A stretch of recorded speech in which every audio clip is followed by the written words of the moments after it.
Right, good morning. It's the day after the last video now. No, the day after the last video now, because yesterday it was wet and muggy out and all I was doing was kind of errands really, so to speak, and I didn't think that was worth filming. We were in the town of Angers, but again it was very wet out and there was nothing worth filming because I was just doing my washing. I did get these new gloves from Helston's though, or well, Helston is the brand, and that's good because the winter gloves were just destroying my hands and making me way too hot. At least this, I think I'll be a bit cooler for the rest of the trip. So good pro tip for next time is not to bring winter gloves into summer weather. Bikers are much friendlier here, it seems. Maybe it's just because all you have to do is that rather than, you know, stick your leg out or something to that effect. Anyways, today objective 1, get some petrol, check the tire pressure, probably all fine hopefully. Then we're going to go to a few more places on the Loire Valley. We're going to look at ruins of a fort on the hill. I think it gives the name of the area it's around, Rochefort, Rockfort, something like that. We're also going to look at the Troglodytes, the seemingly culturally insensitive name. And then we're going to head on down to Melle. But for now, I need petrol. Maybe some breakfast. Daisy is all go today. She's filthy, she needs a good wash. But she's eager to get going, which is nice. Yesterday she was not happy because of the rain. You know, likewise.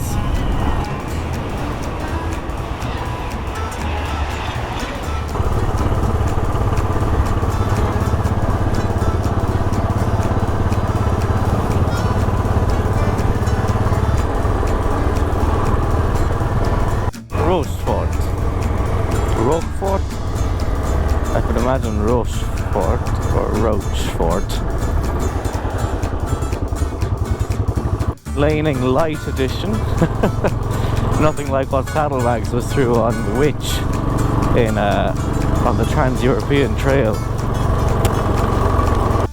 So annoyed, just missed a lovely old classic 500 passing by us. One of Bertie's type. Sharp left. I don't know where. Let's check the map.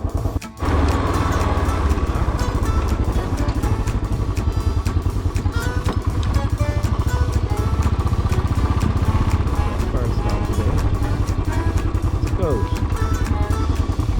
Wow.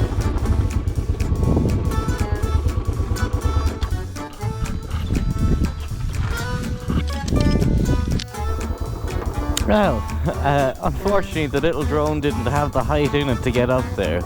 About 10 meters is its operational height. No matter, we'll use it somewhere else. But for now, let's head on to the Troglodytes.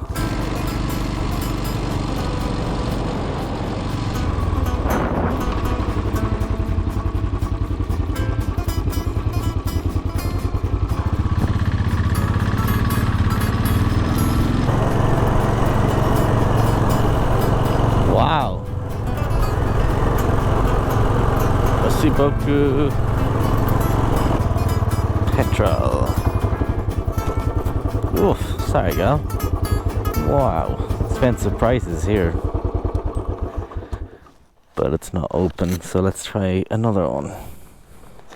So, low fuel light at...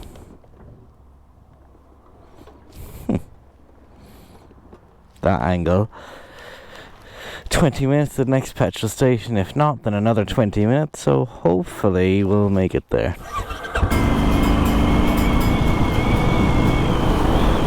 Beautiful. Beautiful. Oof.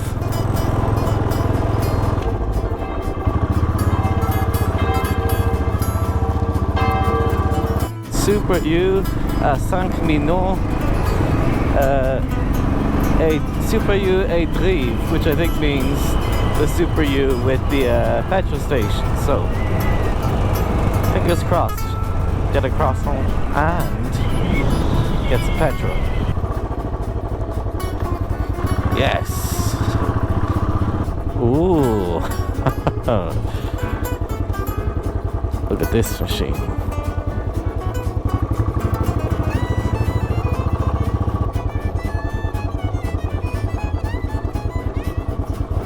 Now, okay. Yes. Are you flashing or just slashing? Just slashing. Okay.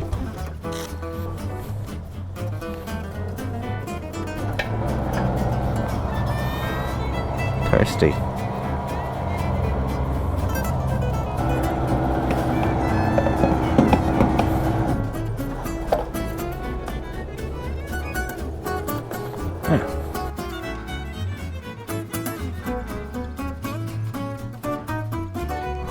No tire pressure check or inflator there, unfortunately, but I figured when in Rome I'd give the bike a little wash with the brush, so at least I got a lot of the surface level dirt off. Could do with a nice waxing though, but don't really have the time for that today, do I? Anyways, she'll get a good rest when she gets back to Ireland in a couple of weeks. So, for now, we're on to Saumur. Then we'll go on to the Royal Fortress to Chinon, and then we'll finish off with the Troglodytes. How's that sound? Sound good? Good. Alright, let's go. I think that's a water tower. They've got a lot of them here. And I think also at the moment I'm near the, or on the La Diagonale, which is like a diagonal part of France. Not part, it's a chunk of France geographically where there's a lot less infrastructure in towns and people living there. Population density is much lower, hence why maybe there's less petrol stations around too. A lot more countryside too. When I'm going back up Bordeaux, that'll be probably the end of La Diagonale. Unless I got my geography wrong and history wrong, but as far as I'm aware, that's it. I think for my next trip, and I will be going on more trips of course, that I'd like to get one of those Insta360 cameras. They're sort of a long on a stick one, but I think it'd be good to get it mounted on the mirror here, straight up, so that I can look at it and talk to you and stuff like that, and alternate between your current point of view and that point of view, so at least you can, you know, see me talking to you and it's a bit more personal. Let me know what you think. They are expensive, which is why I don't have one on this trip, because you know, I couldn't afford to get one before heading off on this big expensive adventure. But as well, it wouldn't be the so-called pram cam down here, it'd be on here and at the stick, so you'd be a bit more at head height, I think. It would be good to have a second GoPro just here handy, so I could put it on a stick, put it out like that and film. I'll tell you another thing, these gloves are making the world of a difference, you know. With the other ones I found myself getting just a bit grumpy anytime I had to take them off or on, because they'd be sticking to my hands because they were all fluffy and very insulated inside, whereas these, they're protective and everything, but they go on and off so easily. I'm just much happier with these, at least for the summer. The winter I'll switch back to the other fellas, but just relief, you know.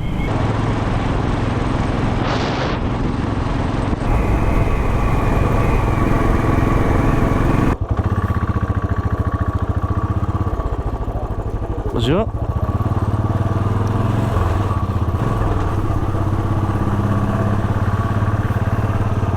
I like this building.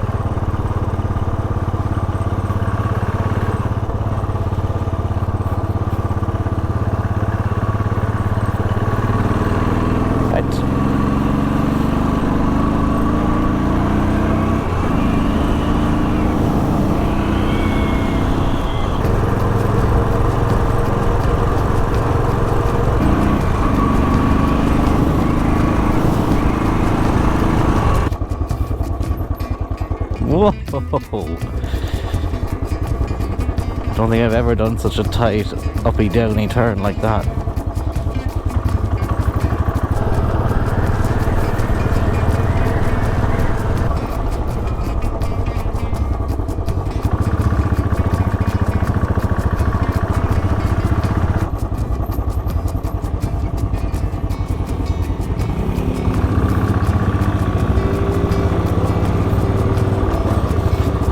Okay, I don't get how that happened. She must have known a shortcut. A cousin? A north? Interesting.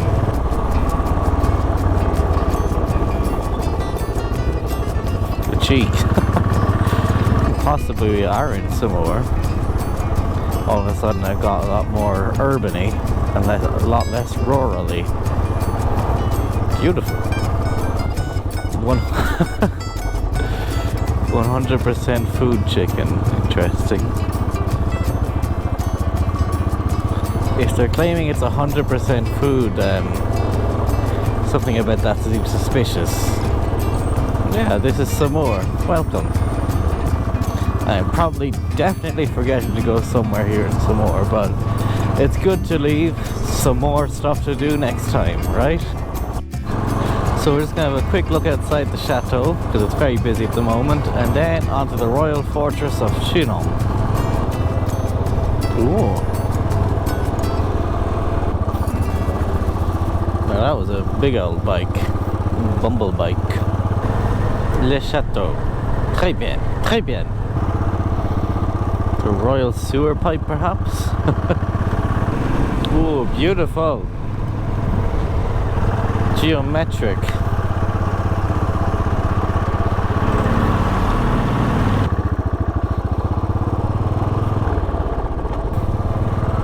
We'll have to get a picture somewhere around here. And I also need to start putting myself in these pictures, so I'm gonna figure that out.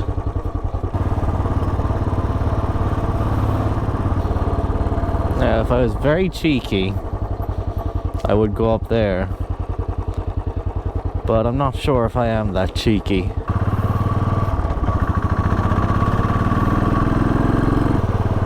Just get a picture and hit the road again.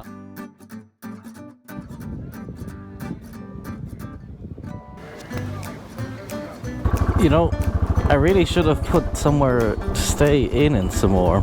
Seems like such a beautiful city. Do you know why I didn't? I guess I just didn't know about it. Again, at least some more to do next time I'm in France. So for now, onto the royal fortress of Chinon. Yeah, I should have stayed here for a night at least, if not two.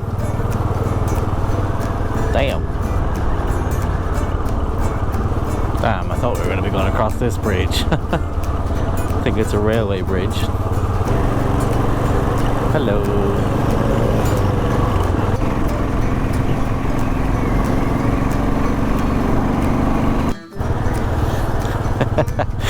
Peace. Ah, it's a wonderful country.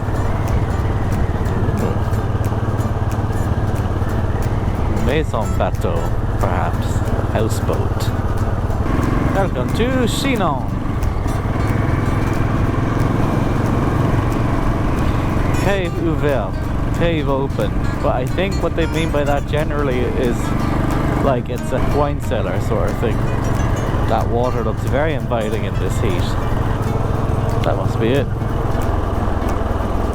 Ooh, we got a lovely car up ahead. Gorgeous.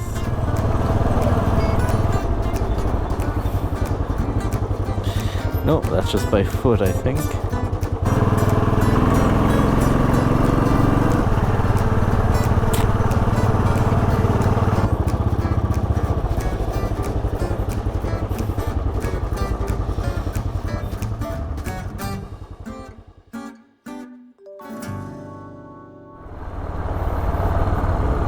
A whistle stop tour, I suppose you'd call it, because it's a little bit of a walk from the car park to get to the castle, and you have to pay to get in, which is fair enough given what it is.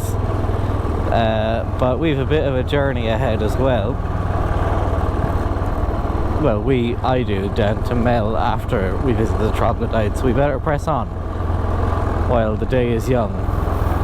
And those were some beautiful places where royal people lived. Now we're going to go to something of the opposite. That was a lovely BMW. I'd love something like that. After the Troglodytes, I'm going to have to head another 3 hours on the road south towards Melle. So that's why we didn't properly stay around. But you know, if you do or have been to or do go to those chateaus, let me know what they're like. I think next time I'm here I might stay in Saumur for longer and we'll have a proper look at those places then. Anyways, on to Les Troglodytes de Sarcophagi or something like that, which is 40 minutes down the road. Not too bad. Remind me, I best check the oil once I get to Melle. I don't know how you're going to remind me, because you're going to see this like a month after I've been there, but nonetheless, I hopefully will have checked the oil. Unfortunately, my camera died there, but we were passing through a military base, which was pretty interesting, and I would have stopped to change the batteries, but there was lots of signs saying, you know, don't stop here, just keep driving, blah blah blah. So I didn't want to try the French army's patience, so we continued on. We're about 10 minutes now from Les Troglodytes, and yeah, all going well. Troglodytes et sarcophages. So troglodytes and sarcophaguses, sarcophagi. Definitely feels more I don't know, Mediterranean or tropical here compared to Normandy.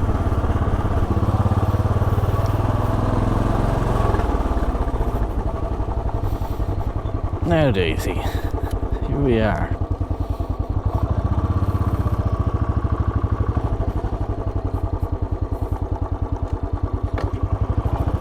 Oof. Clickety-clack. Here we are. Sous vos pieds, 1500 ans of history. On your feet, under your feet, 1500 years of history. Under your feet, 1500 years of history.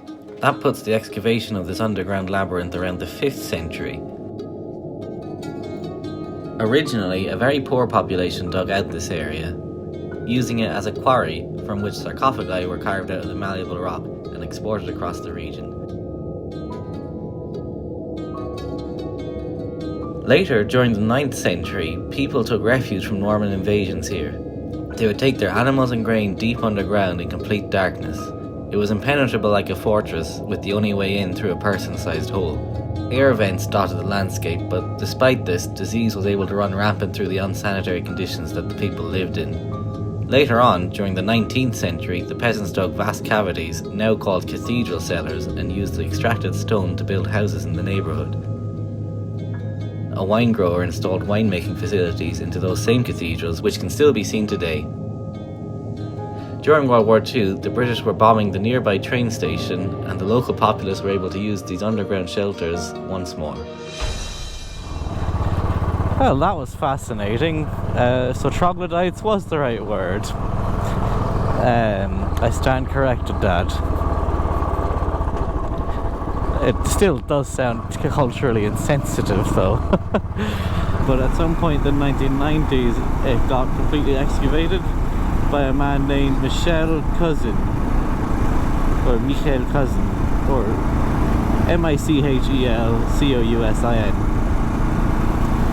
And him and his team in the early 1990s, for 6 years they excavated the site, and they estimate they only uncovered about 10% of it.